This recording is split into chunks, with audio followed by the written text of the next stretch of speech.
El capítulo 12 de Apocalipsis cubre 2000 años de historia. 2000 años de historia se encuentran en en este capítulo, en estos 17 versículos, y nos habla y nos retrata desde el inicio de Israel, a partir del nacimiento de Cristo, hasta la persecución final, que vamos a ver tal vez en la próxima entrevista, porque vamos a dividir este capítulo en dos partes. No podríamos cubrirlo rápido, pero es tan profundo como tú dices, que es importante tener tiempo para poder hacerlo de una forma dividida. Entonces vamos a cubrir los primeros 5 o 6 versículos en esta mañana, y es importante que sepamos, ¿verdad?, que comienza el capítulo con 2 señales. En primer lugar, la palabra señal, semellón, con S de Samuel, en el griego, implica algo que apunta hacia una dirección. Si yo voy manejando y veo una señal, una flecha que indica esto, implica que la dirección va de atrás hacia adelante, no en sentido contrario, me está apuntando la dirección.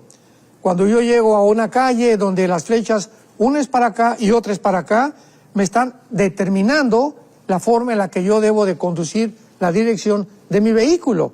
Entonces, cuando la Biblia habla de señales, por ejemplo, los milagros de Cristo, en el capítulo 2 de Juan, las bodas de Canaán, fue la primera señal donde apuntaba la Biblia hacia dónde era Jesucristo, hacia dónde iba a dirigir Jesucristo, y quién era la persona de Jesucristo con sus milagros maravillosos que hizo. Entonces, la señal en el cielo que aparece aquí de una mujer vestida del sol, con la luna debajo de sus pies y con sobre una corona de 2 estrellas, está apuntando a una señal. ¿De qué cosa? En primer lugar, esta señal de esta mujer está en el cielo, no está en la tierra. ¿Por qué?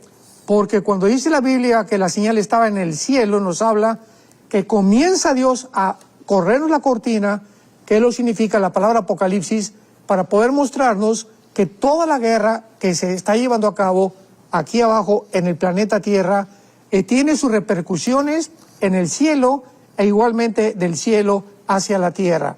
Entonces vemos que la mujer está en el cielo. ¿Quién es la mujer? Pues claramente que es Israel. No es la Virgen María, como se ha tratado durante muchas veces de una forma completamente equivocada. Lo vamos a demostrar por qué. Y vemos nosotros que tenemos que recurrir ahora al principio de la Biblia, al capítulo 37 del Génesis, para ver exactamente que esta visión de esta mujer, de este sol, de esta luna y las estrellas, es la misma que tuvo José cuando él le comentó este sueño a sus hermanos. Dice Génesis 37, versículo 9.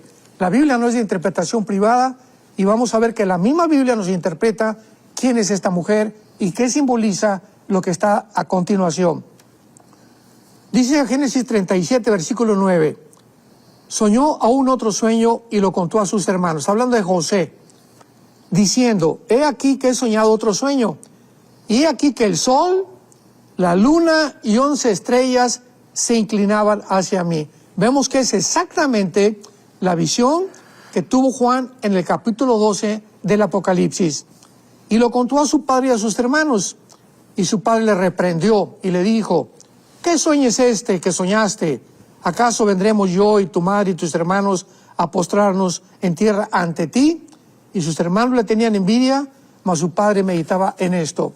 Entonces vemos claramente que esta visión de Apocalipsis capítulo 12 nos revela que el padre, ¿verdad?, o el sol es Jacob, la luna es Israel, y las estrellas, los 12 hijos que forman la parte de las 12 tribus de Israel. Entonces aquí está en primer lugar mostrándonos Dios a Israel en el cielo de una forma completamente alegórica, espiritualizada, pero al mismo tiempo tenemos enfrente de la mujer a Satanás. Notar que esta mujer de esta alegoría está embarazada, dice la Biblia en el versículo 2, y estaba encinta, clamando con dolores de parto en la angustia del alumbramiento. Vemos nosotros claramente no solamente el inicio del antisemitismo, la razón por la cual Israel, que aquí está de una forma descrita muy claramente, es el objeto de hace más de 2000 años de la persecución, del desprecio, de las calumnias, de los ataques del mundo en contra de esta nación y de también el grupo étnico de Israel. ¿Por qué?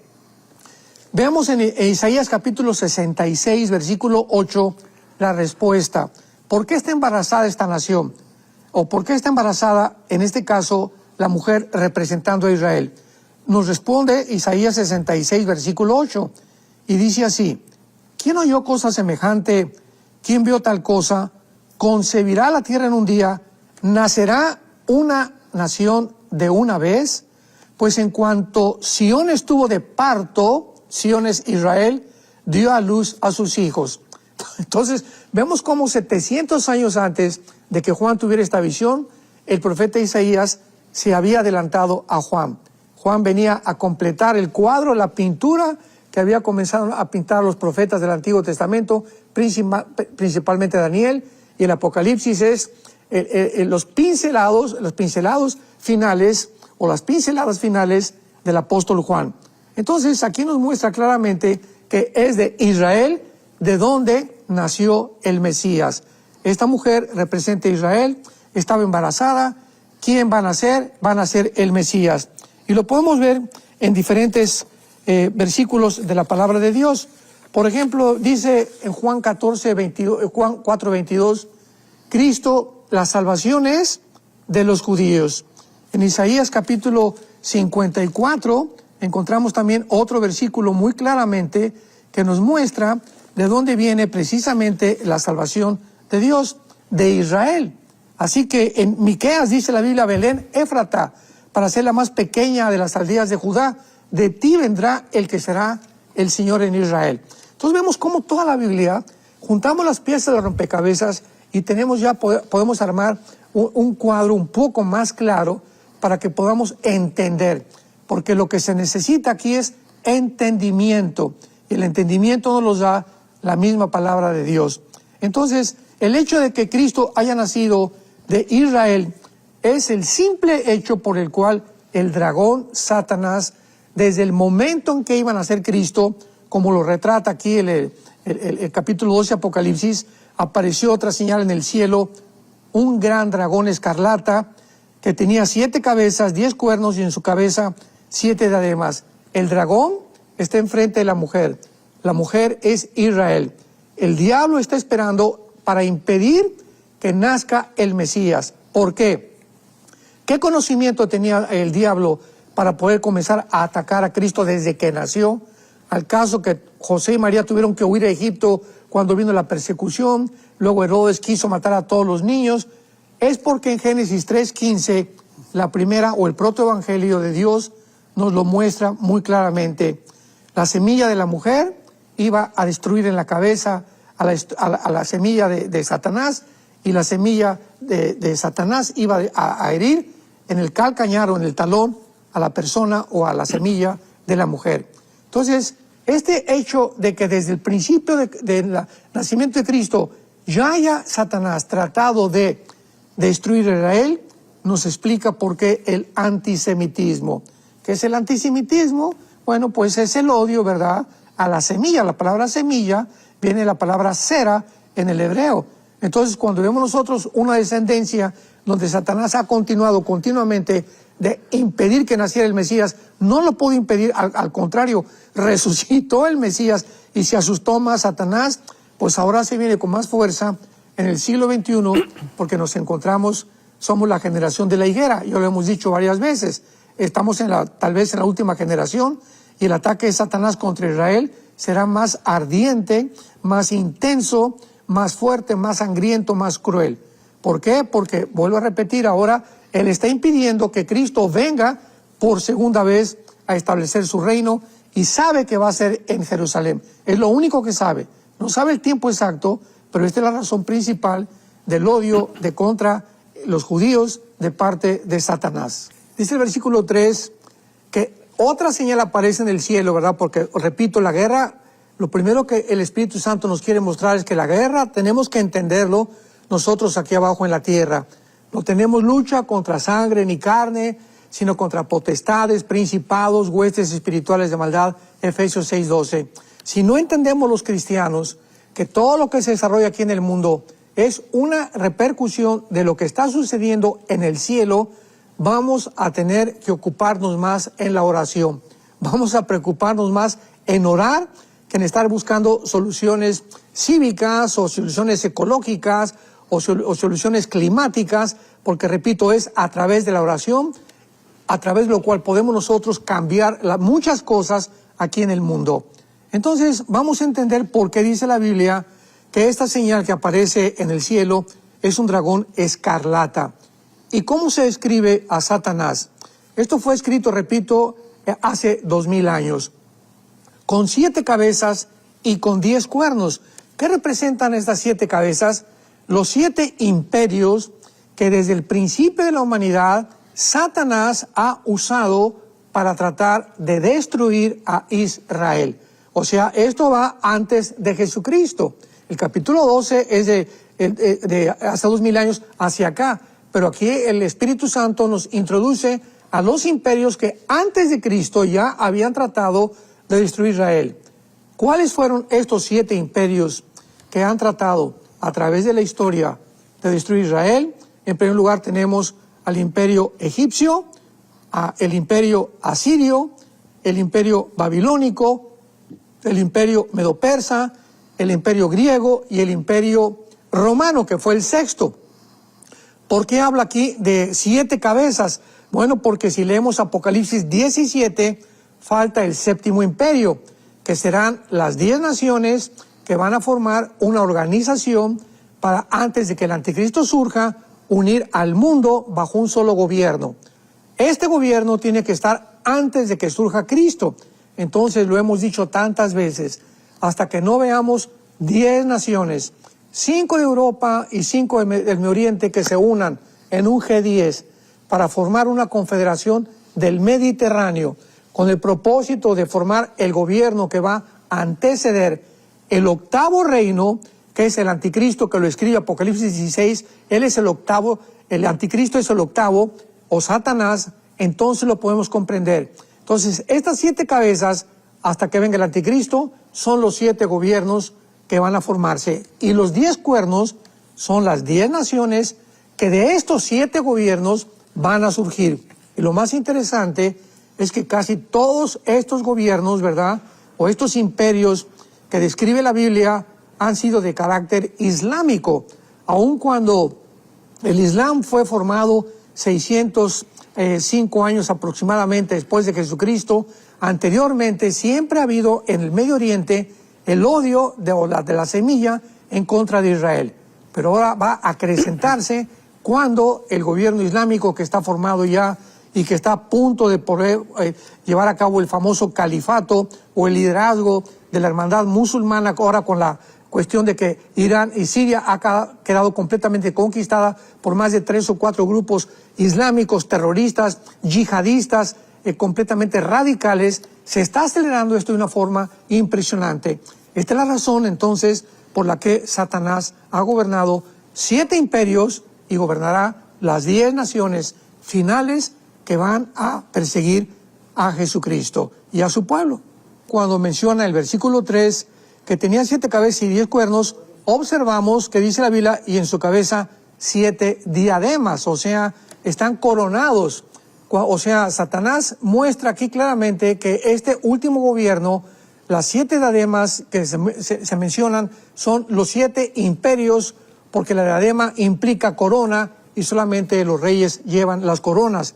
Y otra cosa importante que menciona aquí, para terminar con el dragón o con Satanás, es que la cola, o sea, Dios quiere que entendamos claramente Israel y por qué Israel está sujeta y estará sujeta hasta que Jesucristo regrese a una persecución implacable de parte de los poderes de las tinieblas. Dice el versículo 4 que la cola del dragón, esto es muy importante, arrastraba, y es la primera parte en toda la Biblia que se menciona lo siguiente: la cantidad de ángeles que Satanás arrastró con él en su rebelión antes de que el ser humano fuera creado en el planeta Tierra. La Biblia nos describe una rebelión en Ezequiel 28, Isaías 14, del 12 al 14, acerca de Lucifer. Y dice la Biblia que en el versículo 4, la única vez que lo dice la Biblia, que era la tercera parte de las estrellas. Y sabemos que no son las estrellas literales. ¿Cómo lo sabemos? Bueno, vamos a verlo, por ejemplo, en el capítulo 8 del libro de Daniel, que nos habla exactamente lo mismo que el anticristo va a hacer, porque las estrellas en la Biblia tienen una relación muy, muy estrecha con los ángeles caídos principalmente. Y veamos esto en Daniel capítulo 8, cuando el imperio griego es dividido en 4 partes. ¿De qué forma se menciona al anticristo? Mencionando otra vez las estrellas como los ángeles caídos. Y asumimos que no son estrellas literales, desde luego. Dice Daniel 8, versículo 9, hablando del anticristo. De ellos salió un cuerno pequeño, que es el anticristo, que lo menciona en el capítulo 2 y el capítulo 7 de Daniel, que creció mucho al sur y al oriente, y hacia la tierra gloriosa, o sea, pero no hacia el norte. Entonces vemos claramente que de las 4 divisiones que tuvo el imperio griego, que fueron Egipto, Siria, Macedonia y Turquía, es de la región del norte de Siria, entre Siria e Irak, de donde, de acuerdo al capítulo 8 de Daniel, surgirá la persona del anticristo. Aquí no hay duda alguna de que sea el anticristo. ¿Por qué? Versículo 10. Se engrandeció hasta el ejército del cielo. Esto no puede ser Antíoco Epífanes, porque esto es una figura también de Antíoco antes del anticristo, que es un protagonista que precede al anticristo, pero es una profecía doble, como se puede clasificar escatológicamente. Y parte del ejército de las estrellas echó por tierra. Parte del ejército y de las estrellas echó por tierra. ¿Quién es el único que ha hecho esto? Satanás. Lo corrobora Apocalipsis capítulo 12. Entonces, al describir esto en un pasaje donde hay una división del imperio griego, nos está tratando el Espíritu Santo de poder hacernos entender de qué región geográfica va a surgir el anticristo. Entonces el anticristo no va a surgir de la Europa oriental o de la Europa occidental, porque Europa se divide en el norte de África y el Medio Oriente. El antiguo imperio romano se dividió en Europa, el norte de África y el Medio Oriente. Entonces el anticristo va a surgir de la Europa o el antiguo imperio romano del Oriente, que es realmente encabezado por Turquía. Recordemos que cuando se divide el imperio romano, se divide en Roma y en Constantinopla, que duró casi 1500 años. De ahí surgió el imperio bizantino, y fue en Constantinopla, que es Estambul, Turquía, donde el imperio romano fue dividido. O sea, Turquía está dividida en Asia y en Europa. Es la única nación en el mundo que está en medio, ¿verdad?, de 2 continentes. Entonces, es interesantísimo esto, porque Turquía va a tomar un protagonismo importantísimo en estos días en los que ya estamos a punto de ver o que la OTAN va a sacar a Turquía de la OTAN, o Erdogan, el presidente de Turquía, va a renunciar de Turquía, porque Turquía aparece en la Biblia como una de las naciones principales del anticristo, que el anticristo va a gobernar. Así que vemos claramente que la profecía de Daniel capítulo 12, cuando está mencionando las estrellas que echó al cielo, se refiere a los ángeles caídos. Entonces tiene un ejército tremendo, ¿verdad? No sabemos cuántos millones de ángeles caídos están bajo Satanás, pero nos muestra claramente que es una organización claramente desarrollada, planificada, estructuralmente de una forma sobrenatural, con la sabiduría que tiene Lucifer para poder llevar a cabo lo que está llevando a cabo en el universo. Si consideramos y podemos entender que ha usado los imperios, o sea, Satanás se puede aparecer en la tierra, ¿verdad? Y los ángeles pueden aparecerse y físicamente destruir soldados, ejércitos, etcétera, etcétera, pero no se lleva así. Lo mismo que Dios. Dios podía hacer muchas cosas, pero vemos que Él manda a sus ángeles. Todo el libro de Apocalipsis son los ángeles trabajando de parte de Dios. Dicen los salmos que los ángeles obedecen la voz del decreto del Dios soberano del universo. Entonces, de la misma forma, Satanás emplea a sus ángeles caídos y emplea a sus demonios. Esto es importante. Los ángeles caídos no son los demonios, ni los demonios son ángeles caídos. Son dos entidades completamente diferentes. Los ángeles caídos no han perdido sus cuerpos, se pueden materializar. Dice Hebreos capítulo 13 que muchas veces, sin saberlo, hemos hospedado ángeles, como aparecieron en Apocalipsis, en Génesis capítulo 18, caminando con Cristo y entrando a Sodoma y Gomorra, con la forma física, humana de nosotros. Entonces los ángeles pueden tomar forma humana, pero esto se llevará a cabo hasta el final en la gran tribulación. Entonces, considerando esto, que Satanás ha usado siempre los gobiernos, tenemos que entender algo. Satanás pregunta, ¿continuará usando los gobiernos para lograr su fin y para lograr exactamente su propuesta, su objetivo, que es la destrucción de Israel? Y claro que acabar con todo lo que sea la creación de Dios. La respuesta es sí, y nos las da Apocalipsis capítulo 16. ¿Por qué tenemos que ver esto con muchísima atención? Porque es la razón por la cual Pablo, en 1 Timoteo capítulo 2, nos pide que oremos por los líderes, por los gobernantes. Y creo que hay muy pocas iglesias en el mundo que tienen reuniones de oración orando por su presidente. Ya sea bueno, ya sea malo el presidente, ya sea de izquierda o ya sea de derecha, tenemos que orar por ellos, porque es la forma en la que Dios ha diseñado, nos ha determinado para que podamos nosotros creerlo y que, como dice Santiago capítulo 4, Elías oró y se cerró el cielo por 3 años y medio, y la oración del justo puede mucho. Dios nos está implicando qué poderosa es la oración, pero tenemos tan poca confianza en lo que podemos nosotros lograr a través de la oración. Y dice, por ejemplo, aquí en Apocalipsis capítulo, estábamos viendo el capítulo 13, donde surge el anticristo, que va a poder determinar exactamente qué es lo que va a hacer, porque va a ser adorado por el mundo, va a comenzar la persecución, va a tener a un aliado que se llama el falso profeta, que es el que va a ser el ministro de propaganda. El falso profeta es el que va a hacer que realmente podamos nosotros entender que va a poner las marcas del anticristo, no el anticristo. Va a ser el falso profeta el que va a mandar marcar a la gente. Pero en el capítulo 16 de Apocalipsis vemos la guerra del Armagedón, la acción del mundo espiritual que ya ha comenzado y que culminará en la Tercera Guerra Mundial. Versículo 14. Veamos el versículo 13 para entenderlo. Vi salir de la boca del dragón y de la boca de la bestia y del falso profeta 3 espíritus inmundos a manera de ranas. Son espíritus de demonios, no de ángeles caídos, de demonios, que hacen señales y van, escuchemos, a los reyes de la tierra, a los líderes, a los presidentes de todas las naciones, a los dictadores, a los zares, a todos aquellos que tienen a cargo el liderazgo de una nación, van a ser completamente atacados por los espíritus de demonios en los tiempos en que estamos viviendo.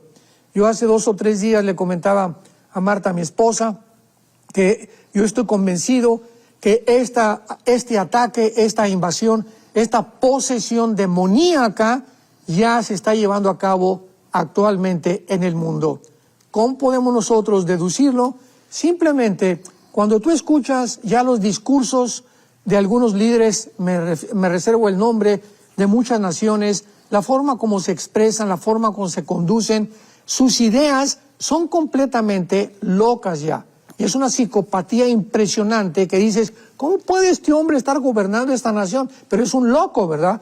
Pero es que estamos en manos de locos. Y esta locura, ¿quién la está produciendo? Los demonios, sin que ellos lo sepan. Y nosotros, al saberlo, ¿qué nos queda? Orar por ellos. Tenemos que entender eso.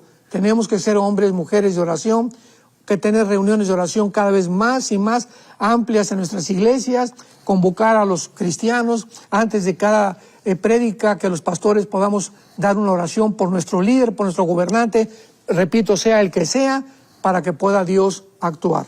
Qué importante es ahora que vemos aquí en Apocalipsis 12, que en el versículo exactamente donde se describe el nacimiento del Mesías, versículo 5, dio luz a un hijo varón. porque el Mesías tenía que ser con la cromosoma XY, que es la que determina el género del varón. Las cromosomas XX determinan el género de la mujer. Entonces, el Mesías tenía que ser varón, forzosamente. Y dice así: regirá con vara de hierro a todas las naciones, y su hijo fue arrebatado por Dios y a su trono. En el versículo 5 encontramos 2000 años en un solo versículo de diferencia, desde que nace Jesucristo y después cuando es arrebatado para Dios y su trono. En un versículo hay 2000 años de división y de diferencia entre una sentencia y la otra sentencia, entre una oración y la otra oración. Ahora, cuando entendemos esto, entendemos el nacimiento de Cristo, que dice la Biblia en Lucas capítulo 1, que la Virgen María estaba embarazada. Ella tenía miedo del embarazo porque pues la iban a acusar de adulterio. José y ella estaban desposados, no estaban todavía en una unión legal, civil, ante las autoridades de Israel. Y entonces el ángel se le aparece a María, Lucas 1:31, y le dice: María, no temas, porque has hallado gracia delante de Dios. Ahora vas a concebir y darás a un hijo y llamarás su nombre Jesús. Es el ángel el que le pone el nombre a Jesucristo. No fue José ni María. Le pondrás Yeshua, que se traduce Jesús en el latín, ¿verdad? O Yesui, que significa el Salvador. Será grande, llamado Hijo del Altísimo. El Señor Dios le dará el trono de David y su padre, lo que Apocalipsis 12 corrobora Juan claramente. Y fue arrebatado para el trono de su padre, y reinará sobre la casa de Jacob, y esto es claro que su reino no tendrá fin. Otra vez el ángel le dice: van a nacer, y te describo qué va a ser cuando nazca y qué va a ser cuando termine. Describe otra vez todo el reinado de los 2000 años de iglesia, y aparte el milenio o el reino mesiánico que le corresponde a Jesucristo reinar junto con el rey David, porque David estará junto con Cristo en Jerusalén.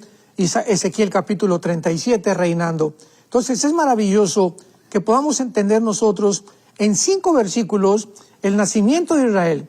¿Por qué el antisemitismo? ¿Por qué el odio de Satanás en contra de Israel? ¿Qué es lo que ha hecho Satanás durante todos estos tiempos, desde el principio de los imperios? ¿De qué forma Satanás opera con una tercera parte de sus ángeles? ¿De qué forma Jesucristo nació? ¿Por qué nació a través de Israel? ¿Por qué es esto? Y esto es importante porque hay otra versión que están circulando de que Cristo fue palestino, ¿verdad? O sea, por el amor de Dios. Y esto lo dijo el Papa Francisco hace poco, que esto es del dominio público, que Jesucristo fue palestino por el amor de Dios. La Biblia dice: la salvación viene por los judíos, ¿dónde fue palestino? La palabra palestino no existe. Tampoco existe ningún Estado palestino, ni jamás ha existido un Estado palestino. Palestino es la persona que se adjudicó el nombre porque el emperador romano Adriano le puso ese nombre a Israel, tratando de borrar el nombre de Israel. Entonces, cuando llegaron en el 48 los judíos a la tierra de Israel, no eran palestinos, ni había Palestina tampoco. Palestina era el nombre que le cambiaron a Israel. Entonces había árabes, y cuando esos árabes, en el 2005-2007, les dio un permiso de poder pasarse ya a Gaza para que pudieran vivir en paz, y no quisieron. Se adjudicaron el nombre de palestino porque la palabra realmente es filisteos. Los que ocuparon en la zona geográfica de la Gaza actualmente fueron los filisteos, pero no hay tal cosa como palestino. Cuando una persona dice palestino, por el amor de Dios, eso no existe. Esto es algo completamente inventado. Así que son árabes palestinos, pero no existe la palabra palestino. Esto es importante también porque cuando conocemos la Biblia la podemos defender. Podemos defender. Podemos defender. Podemos defender.